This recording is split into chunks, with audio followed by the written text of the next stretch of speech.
Good afternoon again, everyone. For those of you who joined us over the past 2 weeks, welcome back. If you're new to all this, then welcome. I'm Mark Healy. I'm the Executive Director of the Ivey Academy. That's the learning and development wing of Ivey Business School in London. Thanks to everyone for taking time out of your day. We really hope you get some value here. If you've been turning into these sessions over the last few weeks, you'll know we're trying to figure things out kind of like everyone else is. I'd say we're getting there. There's a little more clarity week by week on what the world's going to look like and what the timeframes are going to look like. I said a version of this last week, but if you want a personal view, based on a lot of scenario planning work and conversations with clients, reading the newspaper, from here out, I think people are going to have very individual experiences in the COVID world. It's going to be less about macro trends and government rules and far more about kind of organization by organization and person by person interpretation of guidelines and risks and what they deem acceptable and appropriate. I used to work in Toronto and in consulting with a guy named Mark Satov, and his take, we did one of these last week, is it actually gets harder, not easier from here. In some ways it was actually easier to operate in the first 6 weeks where there were kind of clear rules and a level playing field, and now there really won't be rules and there'll be lots of interpretation. So fewer patterns, more randomness in the response, messy, hard to plan for, hard to market to. And so that kind of brings us today, also, requiring more than ever very good leadership underpinned by good judgment, underpinned by high character.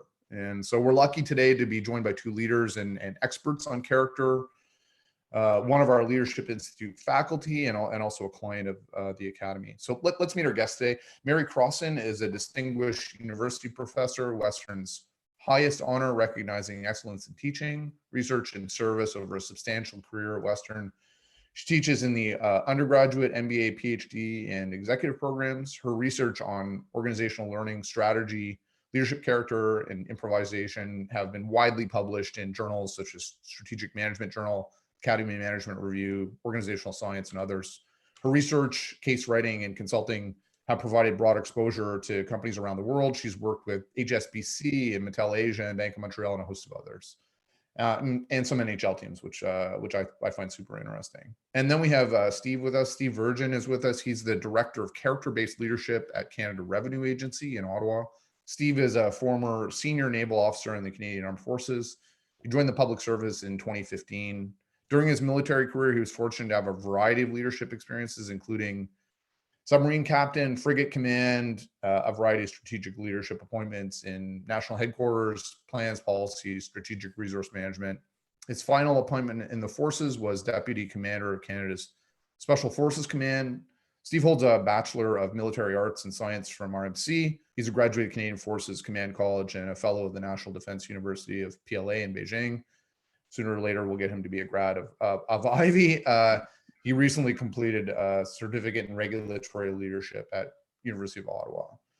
So, as always, I'm going to kind of act as the host and moderate. We also have our executive producer, that's Sean Ackland Grant, with us. Sean will be keeping track of and curating questions that come through in the chat and the Q&A. And Sean will come in with themes that emerge from everyone listening and engaging as we move through the session. He'll make sure he interrupts our guests or me, and we get some questions in. So Sean, just a minute from you, please. Can you talk a bit about how this is all going to work today? Sure. Hi, everyone, and welcome to another broadcast. We have a great turnout today, and we'll definitely be looking to our audience, you, for questions. So don't hesitate. If you have an idea, double-click the Q&A icon in the bottom of the window and submit it. You can submit as many questions as you like. You can submit them anonymously, and also click the thumbs up icon next to other questions you like. That will upvote them to the top. We'll be starting things off with a poll in a couple of minutes. If you're dialing in by phone, you won't see that, but we'll try our best to narrate the results. So in the meantime, I'll pass it back to you, Mark. Okay, thanks a lot, Sean. Mary, I wanted to start with you, and let's not start in the COVID world. Let's start with some, underpinning of this conversation. Can you talk a bit about the state of the work around leader character and the research in the space? Sure, and just a shout out to all the folks that I might have taught out there after 35 years at Ivey. And there's a lot of people on the list, and also to the organizations I've worked with and to the new people who are joining us today. So the background on character is quite substantial. I actually started in another crisis, 2008. We were asking ourselves a question as business schools: what were the failures of leadership? Myself, Gerard Seitz, and Jeffrey Gantz held focus groups across Canada, the US, Europe, and Asia, asking what were these lessons of leadership. Excuse me. And what we discovered is that in all of these focus groups, people talked about leader character. They didn't know what it was. They weren't sure whether you could develop it. And that set us off on a journey of effort to try to understand how we could elevate character alongside competence in organizations and also in higher education.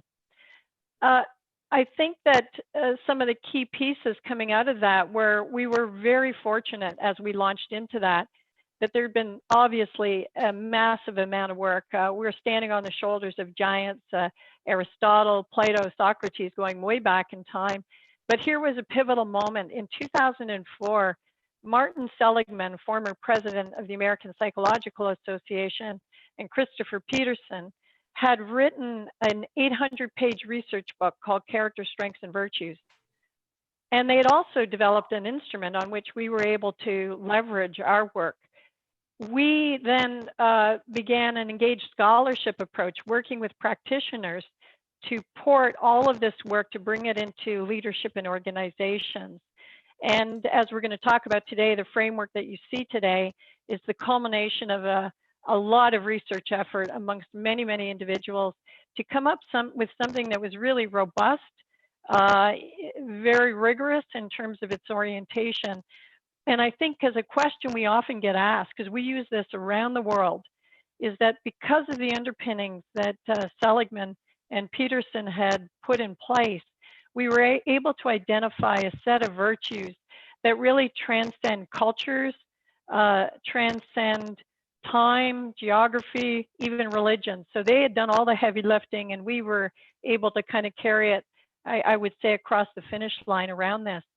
And then you will also pick up is that there are lots of tools, self-assessment, 360 assessments that come around character to bring the toolkit in place that help us in our work with organizations.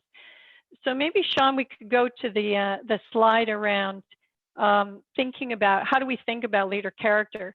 Well, first of all, I think it's really important for all of us to understand that when we talk about leadership, we're talking about the disposition to lead. So this applies to all individuals in the organization. And I noticed in some of the questions that we were getting also around this is that it applies to you personally, professionally. Quite frankly, if you've got some kids of kind of high school age, they could be watching this right now, because you'd be talking about how character applies for all individuals, bringing that disposition to the lead to the work that we do. We think about it in three areas. One is awareness. So that's what we're trying to do today, is giving you a sense of understanding about what leader character is. There's another big area domain, that green circle, on how do you develop character. We won't spend a lot of time on that given our time frame today, but there are a number of people who would be on this call, MBAs I've had in the last 10 years, where we've got a course in the MBA program focused on the development of character. And you will be thinking about character as a habit of behavior that you can target and develop. And then, of course, Steve will talk about the organizational practice side of things. Organizations like Canada Revenue Agency and many others that we've worked with, Canada Border Service Agency, now beginning working with the RCMP in the public sector, number of banks, we've got National Bank, HSBC, organizations like General Dynamics, Manulife, and regulators. So I know we have on a call today, Financial Conduct Authority, and Ted McDonald, who's been a big proponent in the UK on this work for us, is that there's been a tremendous application in the organizational context. And when we think about why, if you look at that box on the right-hand side, is that character is really the foundation that works through the area of competencies to deliver a variety of both individual and organizational outcomes along with team and stakeholder relations. So this is why we can see why this work has taken such enormous hold, I think, in organizations today. So if I push off, maybe, Sean, we could go to the framework itself. And here in this framework, it looks pretty complicated when you first see it, but it actually isn't all that complicated. You want to think about it more like the anatomy and physiology of the body. And we've got these 11 dimensions with judgment in the middle. That's what Aristotle would have talked about as practical wisdom. It helps us, we think about it, depending upon the situation, what aspects of character are we going to be drawing on. Notice in the smaller print, those are the behaviors associated with each of the dimensions of character. These are the habits that you can work on day in and day out to develop. Again, think about this like an exercise program. I'm fortunate to get to work with my daughter who's doing a PhD in kinesiology, focusing on the exercise of character. So we're bringing all the science of exercise into the science of exercising character. And so for each of these behaviors, there are things that you can do to be able to exercise that character. Now, what's also really important to recognize is that any one of these virtues ends up operating like a vice when not supported by the other dimensions of character. And I think this is a pivotal moment we've seen in organizations where either individually or collectively in organizations, we've overweighted on some dimensions of character and underweighted on others. So I'll give you an example. I know that Martha Masnevsky talked about Hercules and Buddha several weeks ago on aspects of styles of leadership. Well, think about the fact that Hercules is a lot like drive and courage, and Buddha might be more like humility and temperance. But the thing is that we have to have access within us for all of these sets of behaviors in order to act as need be in the moment. And I use some examples of formula racing on this, is that drive would be like the engine in the race car, temperance like the braking system. And that in formula racing, you're going to stress test your engine as much as you're going to stress test your braking system to make sure that they're working. But you're not driving around the racetrack with your foot on the brake. It's a facet of character that we're going to draw on these various strengths as need be. And I think this notion, I just want to pick up something like integrity, for example. Look at those behaviors: being authentic, candid, transparent, principled, consistent. Many organizations value something like integrity, and as I often say, that's like telling somebody to go run a marathon and not train for it. Is that how do we actually practice being a person who is authentic, candid, transparent, principled, and consistent? So maybe, Sean, we can kind of think about a poll at this stage. I'd like you to think about what dimensions of character do you think are in shortest supply, or what one dimension of character do you think is in shortest supply? Now, a little caveat here is we're going to take judgment out of the list, partly because we're constrained by Zoom, but also because we all know judgment is required. So we'll give you a moment to think about which of these dimensions of character is in shortest supply. And as you're contemplating that idea, do you want me, Mark, to turn it back to you for a bit, or do you want me to kind of carry on with a little bit of some thoughts on this? The poll results will be ready real soon. So I think let's just stay with it. I'm watching them live here. It's interesting. There's not a ton of consensus. We've got about 60% of folks having voted so far, and so I think we'll give it another 10 seconds, so it's a full minute, and then we'll close off the voting. But as Mark said, not some very divided views here for sure. So we'll end the polling, and I'm sharing the results now. Accountability came out ahead, but not by much. Wow, that's interesting. Now, I can't see the full poll from my end. So I got courage at the bottom at 12%. You know what? The sense that a lot of people have is right on, in the sense that because of the interconnected nature of all of these dimensions of character, quite frankly, if you think, for example, temperance was the shortest in supply, being patient and calm, well, that might rely on the fact that you may be lacking in humility or collaboration or humanity, because that's stress testing your capacity to be patient and calm. It is interesting is that in general, we find that temperance is probably one of the weakest dimensions of character, and that in our research, we find it's a little bit of a, if you want to call it, a portal to access all of the other dimensions of character. Picture the situation in which you lose patience and calm. You actually lose your capacity to be able to think clearly about things. You rob yourself of whatever humanity you had. You end up robbing yourself of that kind of humanity as well, or perhaps robbing yourself of your capacity for courage and transcendence, because you become, short-tempered about things. Hey, Mary, I thought maybe we could take an audience question or two at this stage, and then we'll go to Steve for the next territory. So our good friend Nick Bontis is with us again today. Hi, Nick. He's asking, when we consider character-based leadership for senior execs, do we assume the underlying character of the person is not malleable? In other words, can a senior leader transform his or her character because of a certain event or crisis? Yeah, thanks for that question, Nick, and good to have you. It's a fallacy for us to think that character isn't malleable. It's a habit of behavior. Certainly, I think as we age, we might become more rigid around this, but things like neuroplasticity tell us that if we always have the capacity to learn. My observation about this with senior executives is that I've witnessed tremendous transformation of executives. I think partly the problem is that we never actually understood what character was, and I find that around the issue of self-awareness, many executives would have thought things like their courage and their drive and their accountability and to a certain degree their integrity were always virtuous in their orientation. They always thought those were great.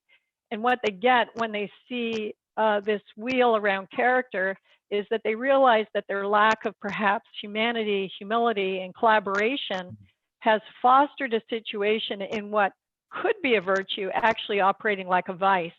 And I think that becomes a really aha moment. The notion then that it's like, well, how do I strengthen these other areas?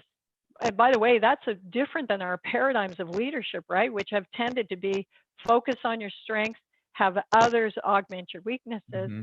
But here we've got, you can elevate those weaknesses and now transform that great courage and drive into a more virtuous state.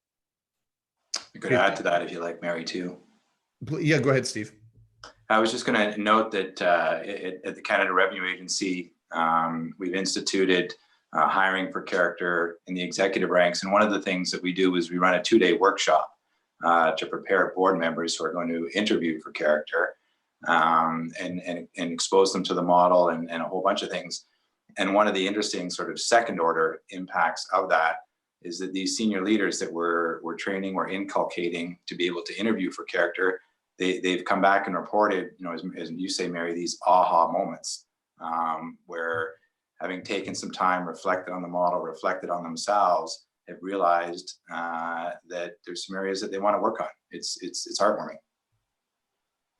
Hey, Steve, let's stay with you. I want to ask you some kind of COVID and sign of the times questions, but can you talk a little bit more just about, at CRA, how has the character work moved the needle for you guys? Sure. Thanks very much for asking me to be here today. I've tuned into a number of your casts here and enjoy listening to them. And I saw the first one with Kanina and took some of her tips to set up for today. So it's been great.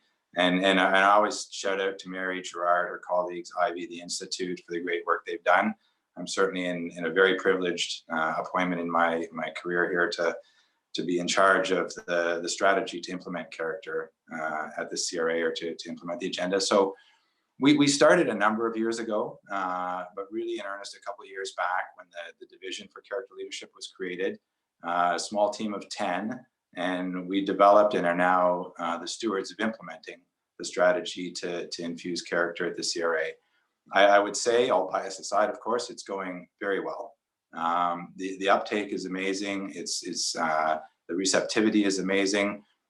We've got an agenda that's very deliberate, and I think that's helping. Everything we do is deliberate and thoughtful.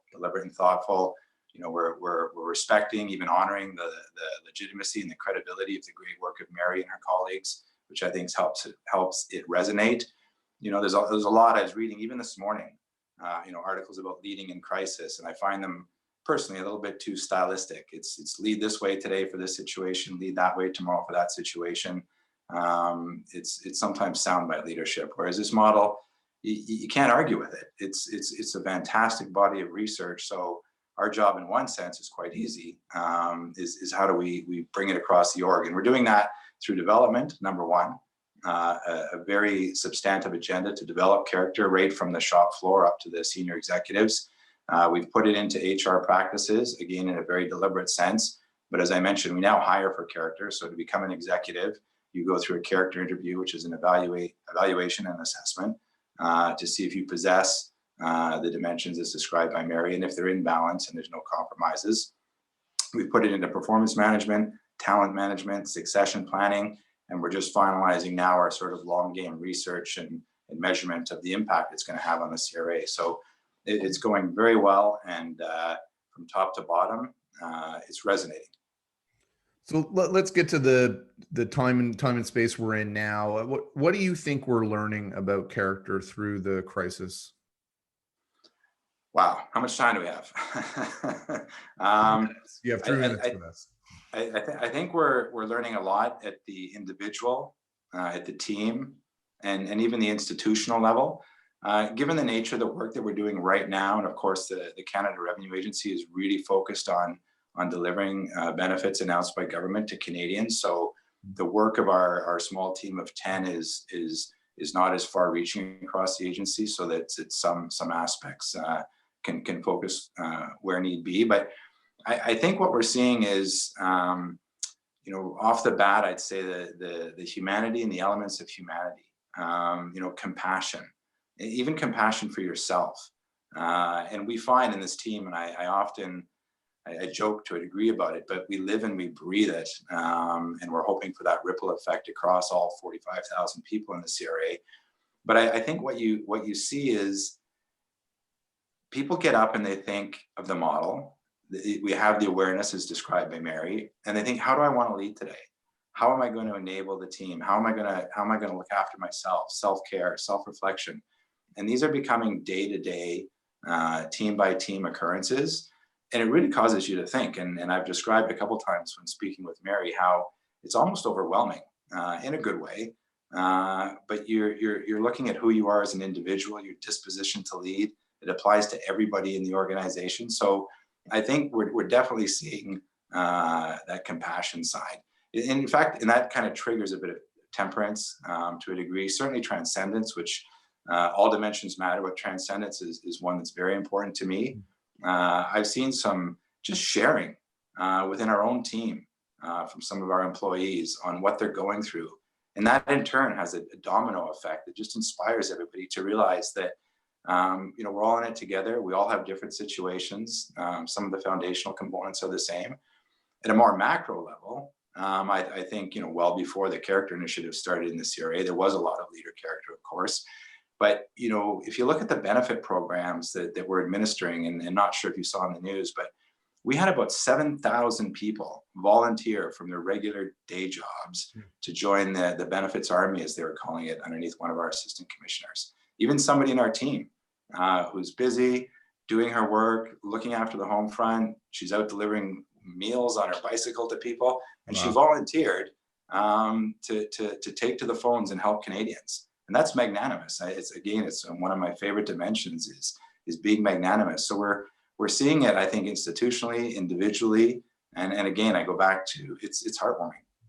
Mary, how about you? Any lessons learned so far? About 8 weeks in here. I think you're muted. So crisis reveals character, for better or for worse. So it's a kind of a humbling moment. And then crisis either builds or erodes character. So it's really a moment, I think, for all of us on this call to really contemplate. So what has it done to me? I often use the phrase, who am I becoming while I'm busy doing? And the crisis is kind of thrust upon us.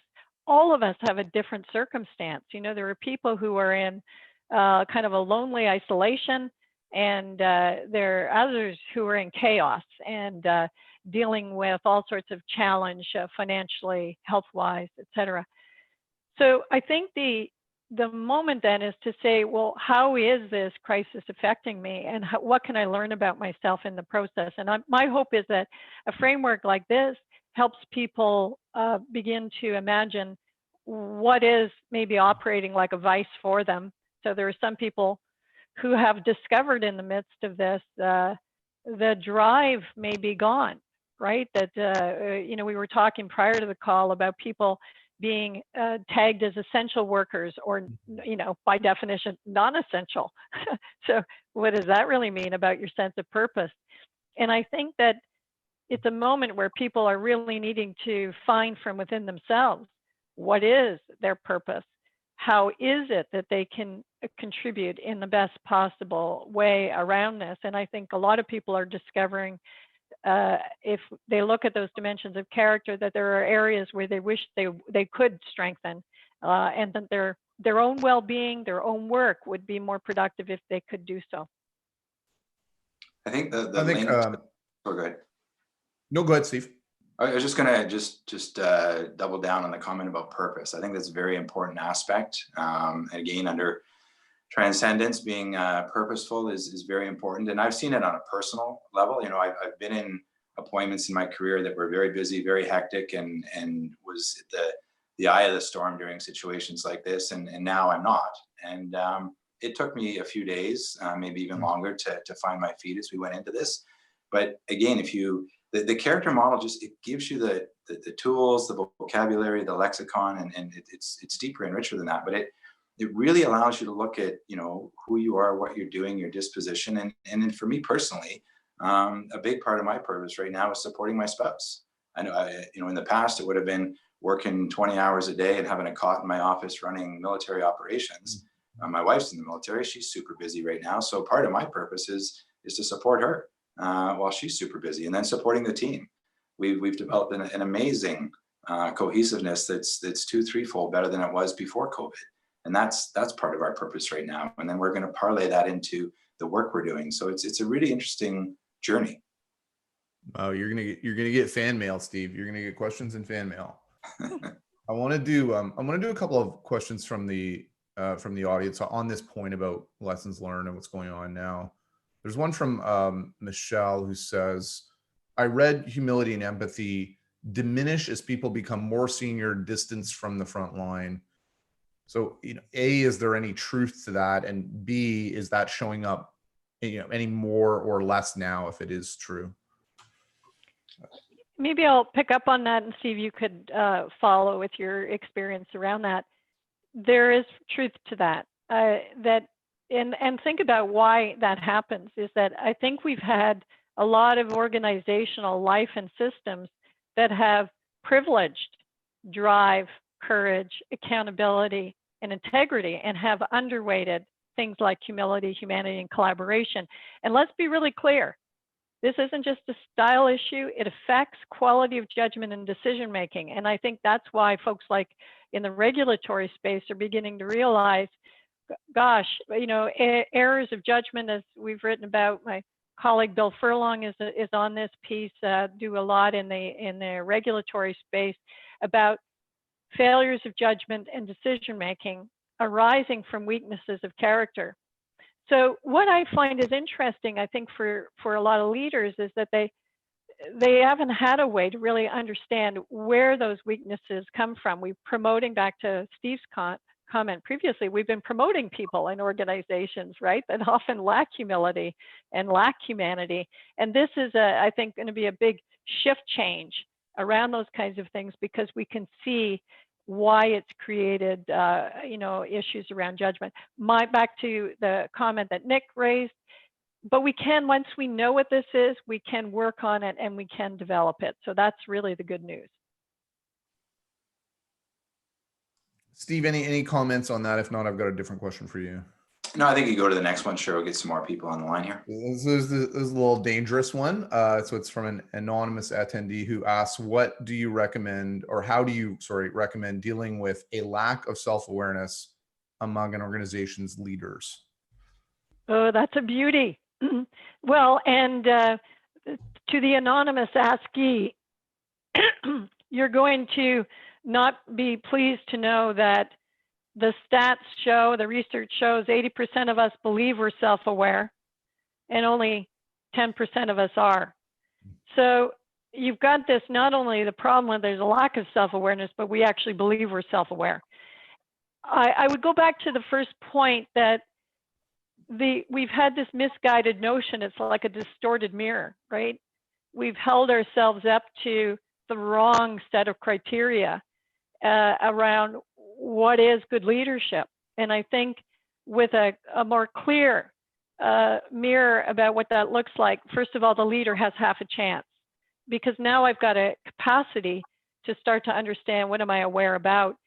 What though is really critical is the 360 assessment on character leadership, so that even a leader who may be struggling, him or herself, with that, you're going to get feedback from others around your leadership. And look, I've been in many situations myself where I thought, as we judge ourselves on our intentions and others on their behavior, and there's a big gap between intention and behavior. So where others can observe your behavior around a set of criteria and give you feedback, it goes a long way to helping that particular problem.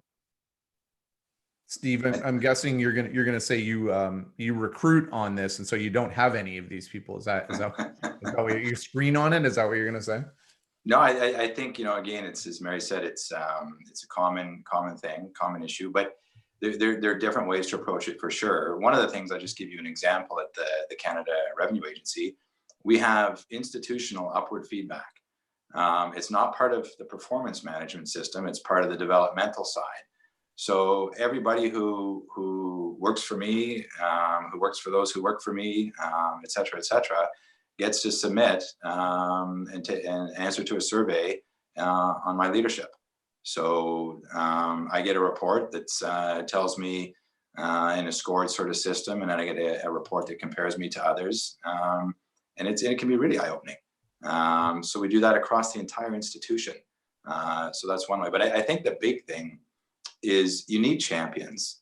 And that's certainly what I have found in a number of domains I've worked in my career, is that if you want to bring about something like greater self-awareness, and that could be a strong enabler for many programs, and certainly the leader character strategy, you need a few champions. They don't have to be at the top, but you want to get them on board eventually, of course. But I look at our own organization, and our Director General for Leadership and Learning, the head of HR, they're working with their colleagues, and we do self-awareness exercises.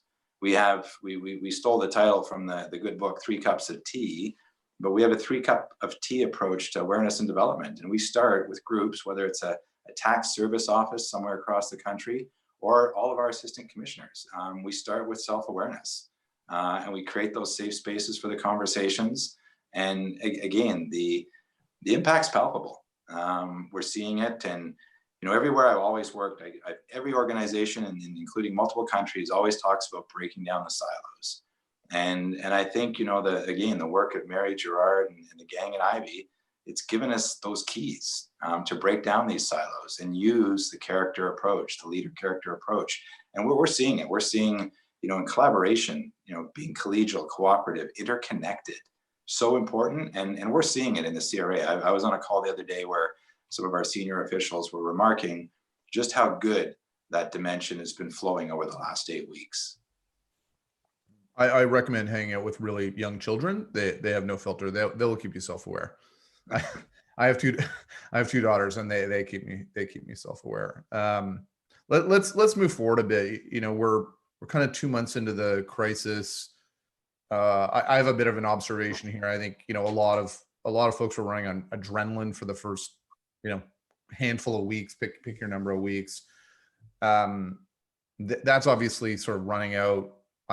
I think I'm also observing on the character front some of the things that I thought I saw emerging. I saw it around the school. I saw it with clients. I saw it societally, which I thought was fantastic, magnanimous, and people collaborating and working together and putting their petty differences aside, and, you know, all old battle lines gone. I'm actually, in the last few weeks, I'm observing a bit of a backslide into old traits and old habits. And I don't know, Mary, if you want to start on sort of that point or just generally, but, you know, what's your take on how we continue to stay motivated as the crisis doesn't really abate, it just sort of drags out? Yeah, it's I think we often talk about the development of character going from moments of activation. So we can activate character. The crisis has activated character, again, for better, for worse. So for some people, it's drawn out some things that are really good. But the question is, can you sustain that, right? And can you strengthen those dimensions of character even when the stimulus isn't there that's driving it? So like that urgency or purpose around it. So you have to be putting some investment in continued development around that to hold. And then I ask the question, as you go to the far kind of right hand of the continuum, where is it that your character is breaking down? Where is it that you're not bringing your best self? So if I brought my best self a week ago, what is it that is not in place around this? And I think, Mark, what you're talking about is, and I think in this case, is that most of us don't really have the strength of character where, that sustain us over a very long period of time. And, you know, so we're just responding to the crisis or responding in the moment to things. And quite frankly, I don't think any of us wants to be in a position where we're just simply responding to things in that way. So while some people had the adrenaline going, but there were actually others in the opposite, right? They got very stagnant. And I think some of the people on the call may be wondering, how do I get back? You know, how do I find my sense? A little bit like what Steve was talking about. You know, I've always been at the center of things. I'm not at the center of things. Where is it that I find my footing in this?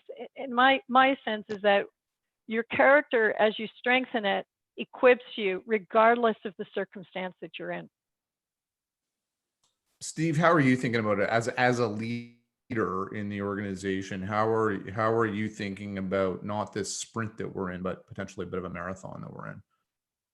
Yeah, it's an interesting space for sure. I get what you're saying in terms of where I think some institutions, organizations could be going or feeling right now. I live and breathe the character stuff. I'm totally, admittedly biased because how wonderful I think it is. And I think if you, first of all, you take some time to reflect. One of the things we find is that it can be overwhelming for people because they think we're asking them to be perfect, and we're not. We're asking them to be self-aware, and we do this in our own team. So, I think it's important for people to look at where they are, and of course, a big advocate of the model, the wheel, to look at the dimensions, to reflect on how they're in balance or maybe not, but then pick areas that they think are going to resonate. But do it in your small team, do it in your big team.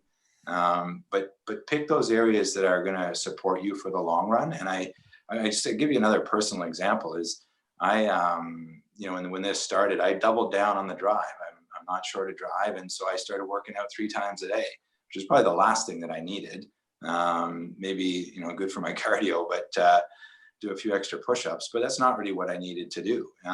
It's actually taken this crisis for me to do something that I've wanted to do for years, which is to do more self-care in terms of whether it's mindfulness, meditation, yoga, whatever, just, mobility work.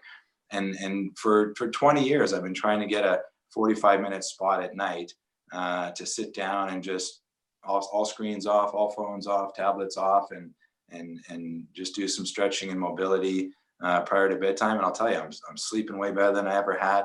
And it took this for me to get there. So I think really I'd suggest that it's a time to reflect, to look at the dimensions of character, to look at some of the specific traits that super look in the mirror, as Mary said, that we need to do, and be open about it with your family, with your colleagues at work. And those conversations, I think, will put you at a spot that I can feel within our own team right now, where we're ready to take on anything. And our next thing in the CRA is we're going to get back to the development of character agenda, determining how to do that remotely, because I don't think we'll be in large groups anytime in the near future.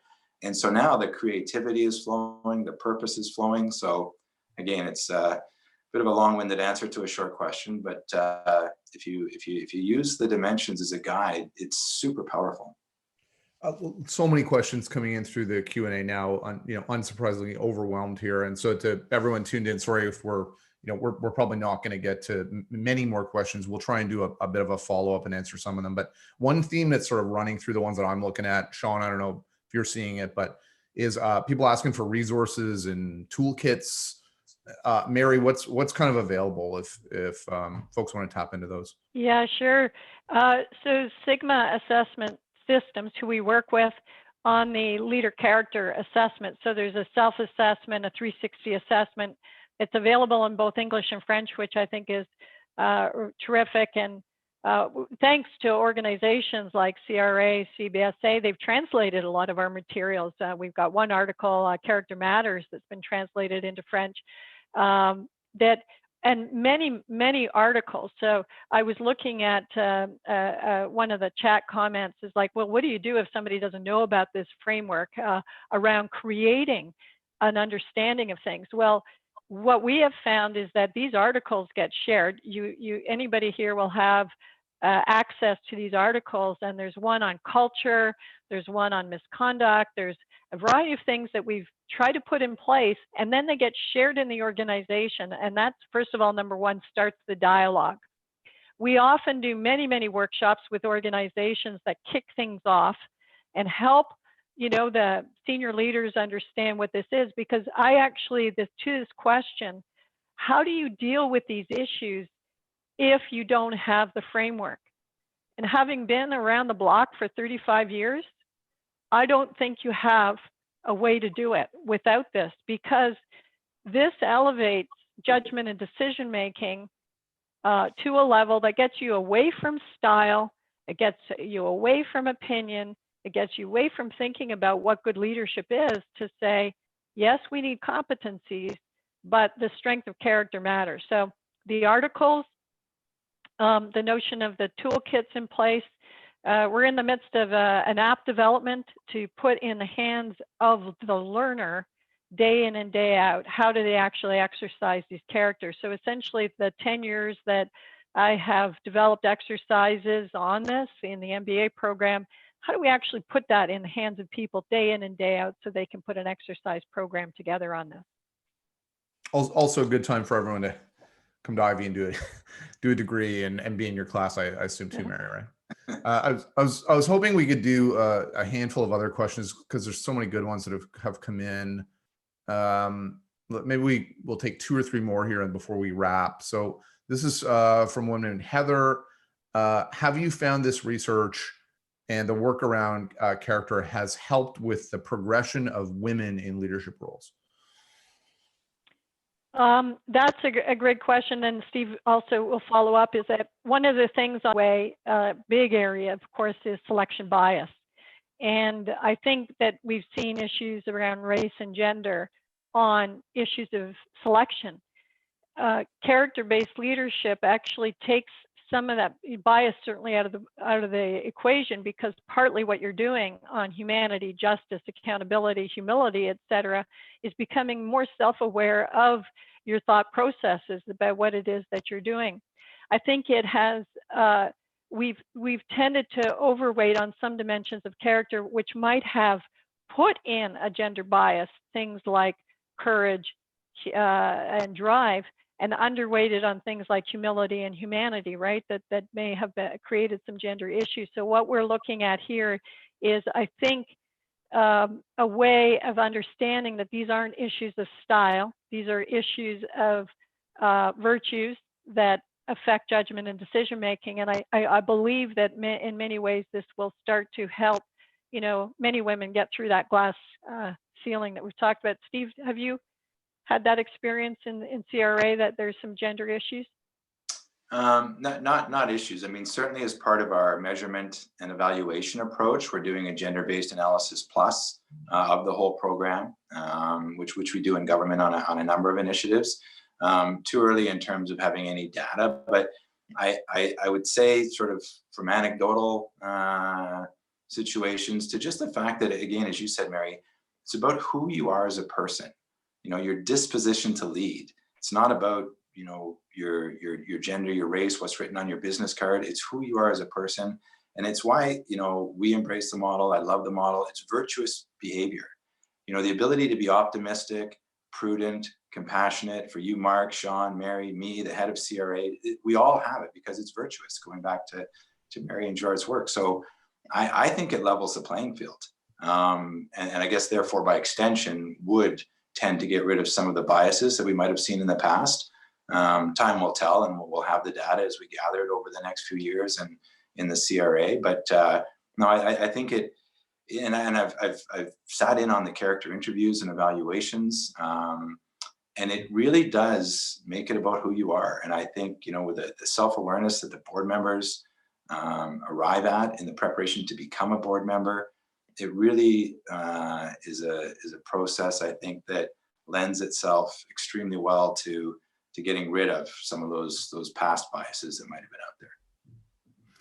There's a question here from Meredith, who's asking, can you give an example of a leader you think has exemplified the more virtuous side, I guess, of leadership during the pandemic, and what have they done well? I could certainly, or Mary, do you want to? You go ahead, Steve. I think I'll give you two examples. So I won't name them, but I'd say a couple of the assistant commissioners at the CRA, who have done miracles, put together platforms, processes, systems, rallied the troops, to use a military expression from my previous life, to do amazing things in a short period of time. And it's not just drive, they're inspiring people, bringing thousands together to do like a lot of goodness for Canadians from the CRA. But I'll give you another example in a bit of a different one. Somebody in our own team who shared one day just when she was having a bad day. And it's leadership at all levels. And one of our team members just was open, safe to share that it was not a good day. Lots of things to balance in her household. And that was equally inspiring to me as it is to see some of our senior leaders hitting it out of the park for Canadians. So yeah, I'm seeing it all over. Mary, anybody really impress you that's kind of public or that folks would recognize? I think that I was just going to go on the flip side. What Steve's talking about is that we actually have examples on the negative side that are pretty obvious, and I think you can learn from both the strong and the weak around character. And I think the things that you end up looking for are incivility, blame, shaming, all that kind of behavior. And you're going at a time where you need the behaviors that Steve is talking about, where we see the opposite happening. And I think we learn from both sides of the equation.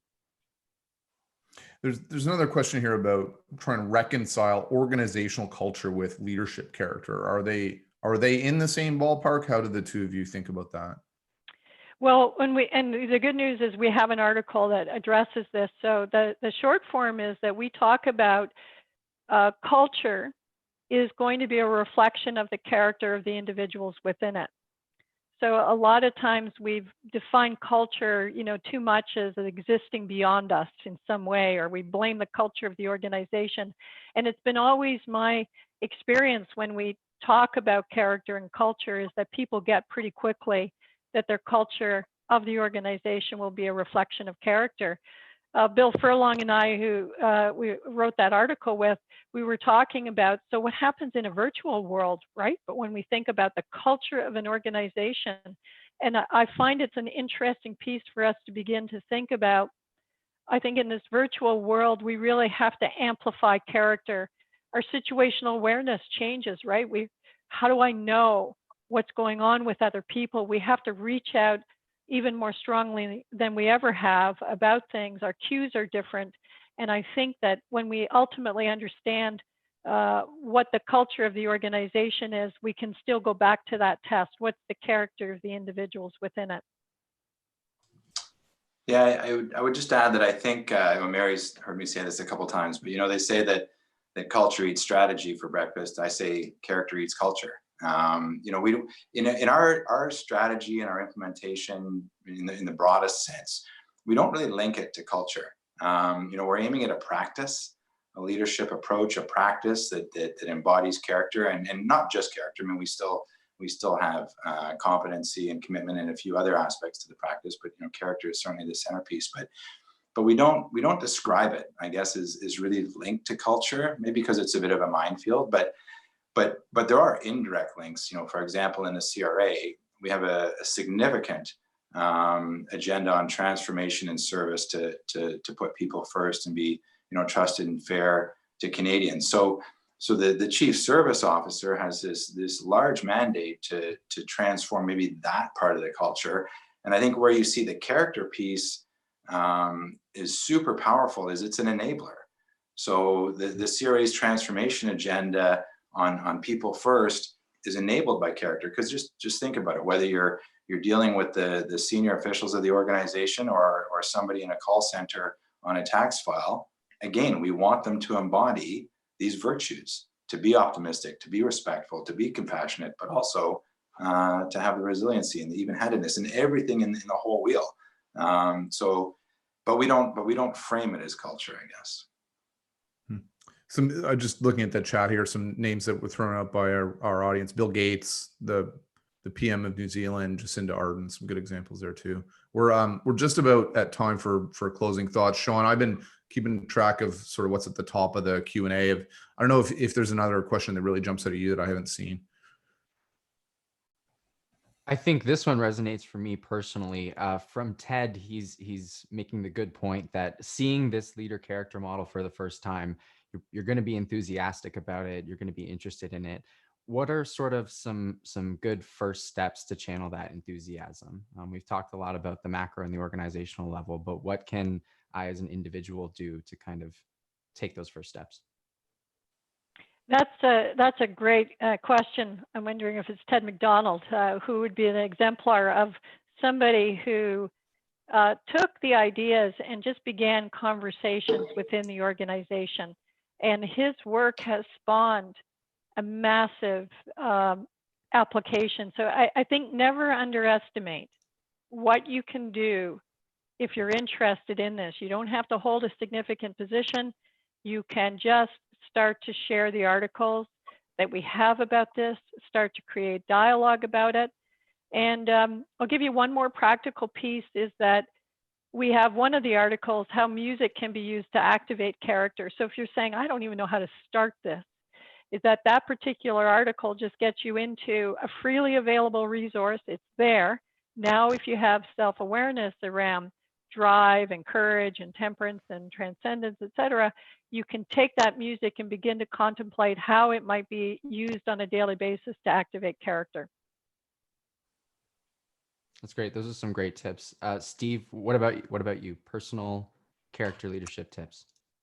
I guess if you're starting with the model, the wheel, step number one is that self-awareness. And sometimes you might want to just go through the wheel and get beyond the dimensions and into some of the traits. Sometimes we find that, for example, I'll take humility, where people think that the definition of humility is to sort of be, self-critical, but it's not. It's those virtuous components and being curious, and are you curious? Are you a continuous learner? And having that honest conversation with yourself. But then I'll tell you what's super powerful is sharing it with your family. As a second step is whether it's your spouse. I mean, I've got 4 kids, 3 of them adult age, and love having these conversations around the Sunday supper table. But where I sit in some of these dimensions, and it's a powerful feedback tool. But then you can you go to the next level in a team, and this is what I just love when I get up every day and dial in instead of report into the building where I work with our team, and we share. I think if you take that model and you do your own reflection, and then you take it to the family if you're comfortable, or to coworkers, but just sitting with it in the middle of a table, and having a discussion. And it's really interesting when you look at the individual and then look at a small team. Where do we fit? How are we acting as a team? Which is some of the work we're doing in the CRA, mapping sort of team dimensions, and how a group of 50 or 60 reflect as a team on the wheel. So it's again, step by step. So some great closing thoughts from both of you. Thank you, Sean. We're as always up against it on time. Can you remind everyone what happens from here, please? Yes, so a ton of questions coming in about the resources, about the slides, about some follow-up. What we will do is connect with our guests offline to answer some more of the Q&A questions, to collect some of those resources, and then we'll post them online at iveyacademy.com under the blog section. So everyone who registered today will get an email follow-up with that link. It'll be the full recording for you to share with your colleagues, as well as some of those resources for you to use for yourself. Okay, awesome. Sean, great job. And Melissa helped a ton in putting this together. So thank you to her. Mary and Steve, great job today. You can see from all the engagement, just tons of folks interested in what we had to say here today. Great job to both of you, and thank you. And to our audience who tuned in again, appreciate it. And we'll see you next time on the next live streaming that we launch. Cheers. Thank you. Bye.